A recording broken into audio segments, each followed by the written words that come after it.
বন্ধুরা, একটা দুঃখের খবর নিয়ে আসলাম। নিজের ভাইকে 3 ভাই মিলে পিটিয়ে মেরে ফেললো। মানে এটা খুবই দুঃখজনক।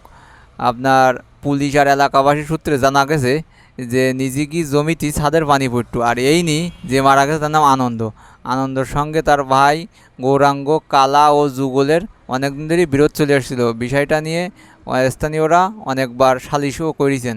লাস্ট 14ই সেপ্টেম্বর রবিবার দুপুরবেলায় এই বর্ষার পানি যখন পড়ে তখন একটু ঝামেলা হয়। এরপরে রাত্রি যখন বাড়ি আসে আনন্দ, আসলেই বাকি 3 ভাইয়ের সাথে এর কথা কাটাকাটি হয়। এক পর্যায়ে 3 ভাই ওই আনন্দকে আপনার লাঠি দিয়ে পিটিয়ে জখম করে। এরপর তাকে কোটালীপাড়া উপজেলা স্বাস্থ্য কমপ্লেক্সে নিয়ে গেলেই ডাক্তার মৃত্যু ঘোষণা করে। কিন্তু আমার কথা হলো যে মানুষের সামান্যতম কি সেন্সবোধ নেই যে আপন ভাইকে পানি পড়ানি মনে করেন বড়ই মেরি ফেল দিলাম।